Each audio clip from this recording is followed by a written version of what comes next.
Welcome to the QR3 bike rack assembly and installation video. Congrats on your new Ride 88 bike rack. Other riders will be checking it out, so try to stay humble.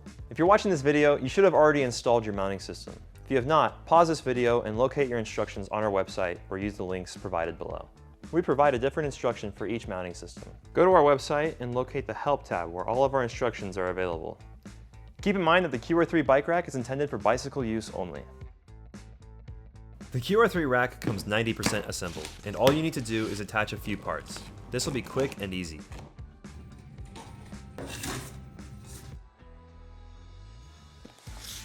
When you unbox your kit, we suggest you put all the small hardware in a safe place so nothing gets lost.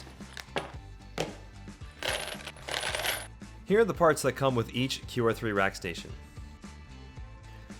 The tools needed for assembly are a 12, 13, and 17mm standard wrench, as well as a 5mm and 6mm Allen wrench.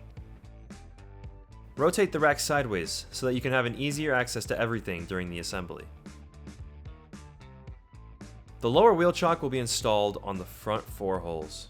Make sure you don't install the wheel chock backwards. Notice how it will align with the angle of the rack.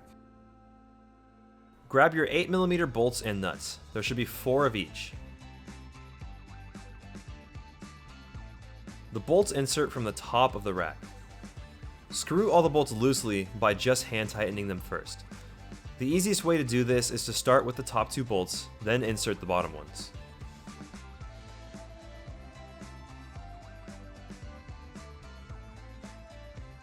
Grab your 13mm standard wrench and 5mm Allen wrench.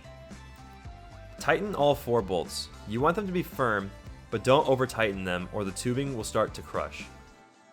Now grab the pop pin. You'll thread it into the hole on your handle. Screw it on finger tight. Now take your 12mm wrench to tighten it fully. The hole located towards the front of the rack is where the pop pin will snap into. Move the upper arm out of the way and slide the handle into place. Now grab your 10mm bolt and nut. There should be 1 of each. You'll also need to grab your 2 spacers. You're now ready to join the closure linkage to the upper arm. You will see a U-shaped bracket that will join with the hole on the arm. Slide the bolt through the first spacer. Don't push the bolt all the way through yet. You want to add the second spacer to the bottom gap. Once you've done that, finish inserting the bolt.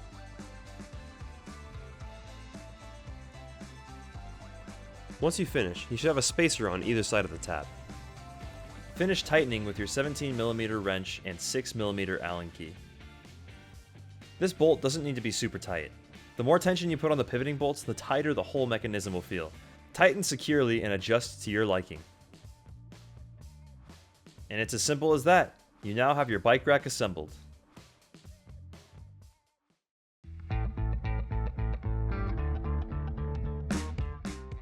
Now you're ready to install your QR3 bike rack. Each rack should come with 2 plastic bushings and 2 quick release clamps. QR3 racks attach the same way to all mounting systems. For the purpose of this video, we will be using a crossbar. First, we'll snap on the 2 bushings. Make sure the raised lips are facing outwards on both sides. Next, we'll slide the rack onto the bushings. Make sure to orient the bushings into place so the holes line up. Now insert both of the quick release levers. Thread both nuts onto the quick release levers, with the levers still pointing up.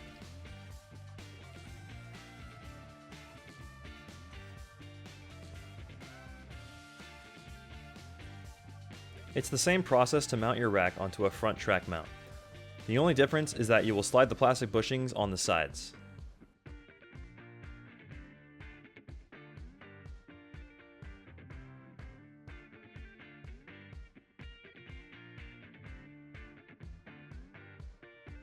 If you have a tonneau cover, we recommend inserting the quick release clamps upside down. This will work for all mounting systems. Depending on your truck, you can fit up to 4 stations. Measure between your truck's wheel wells. Each unit will need about 11 inches to fit comfortably. You're also able to slide your rack to any position on the telescopic crossbar. Once you secure your rack onto the mount, you will install the retaining straps. First, the tail end of the strap is going to lower down in the space between the truck bed and the tailgate. Then mount to any secure edge.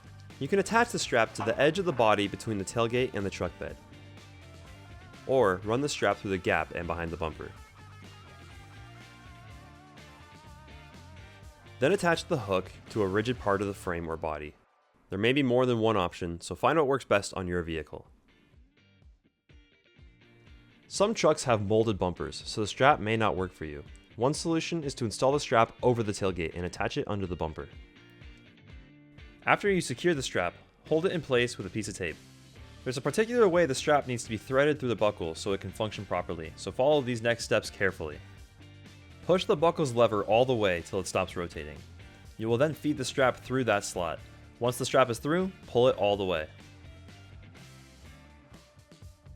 When tightening the strap, don't over-tighten it to where the rack is floating off the truck. Tighten it just enough so that there is some tension on the strap and the rack rests on the bed floor. There are 2 loops attached that let you organize any excess strap you may have. The strap adds an extra layer of safety and security to your rack system. If you have too much extra strap, we recommend cutting it off at the end of the bed of your truck. Then seal the strap with super glue to prevent fraying.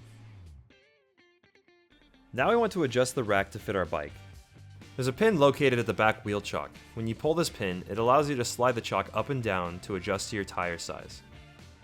Never rotate and unscrew the head of the pull pin, or parts can become lost inside the tubing. Then you'll insert your front or rear tire into the rack. Make sure your tire is fully seated into the rack, making contact with the rear roller and the lower wheel chock. Both points of contact are important for the stability of your bike. You'll turn the adjustment knob above the handle to dial in the closure pressure until it's just right. A good way to properly tighten the arm is to adjust the handle till it starts to feel pressure around when it's parallel with the downward tubes. There shouldn't be extreme resistance, but it should still feel firm and snap into place.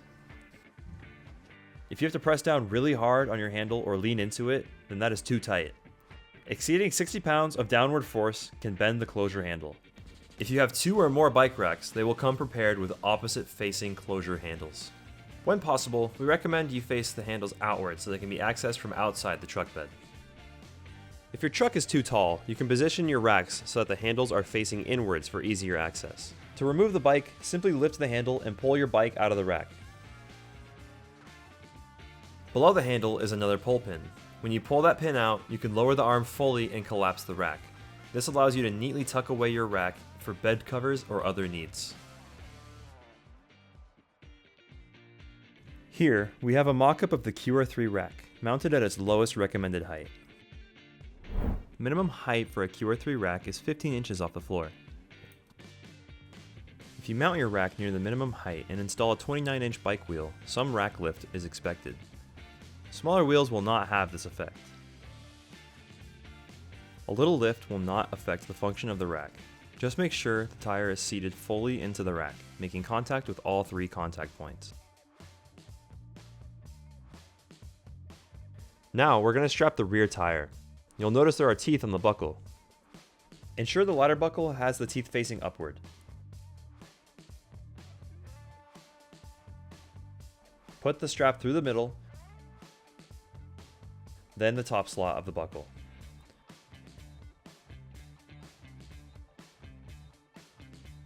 Trim away any excess. Make sure you leave about 4 to 5 inches of leftover strap. Then seal the strap with super glue. There's a trick to removing the strap. You're going to take your thumb and push down on the top buckle, then pull on the other side of the strap and ratchet it off.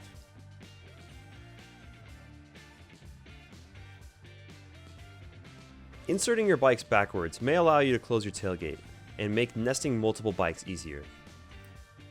You can also move the rear tire over a few inches to allow the tailgate to close in longer beds. This can work well for 2 to 3 bikes. In short bed trucks, you can close the tailgate with one bike by moving the tire to the opposite side of the bed and supporting the lean angle of the bike with a single tie down. If you purchased our premium rack lock, it comes with a metal lock housing. The housing has a groove right here, which overlaps right over the lower lip of the rack. Slot that on and put the rack onto your mounting system. Insert the locking pin and apply the lock. We also offer a lower cost universal lock that can be used on both the QR3 rack and the telescopic crossbar. When you place your order, all locks will be keyed alike. Our cable lock integrates seamlessly with the crossbar, or directly to your truck or rack. One lock is ideal for securing 1 to 2 bikes, depending on how they're arranged. For more than 2 bikes, we recommend using 2 locks. A special feature of the QR3 rack is that the handles can be swapped from one side to the other. Should you ever have to do this, you can find the instructions on our website. Go to Help, Instructions, QR3 Bike Rack, then locate the handle swap video. Just like you would with your bicycle, you'll want to check through your rack from time to time and make sure that all the bolts are still tight and that it's firmly secured to your truck bed. Now enjoy your new setup and rack up good times.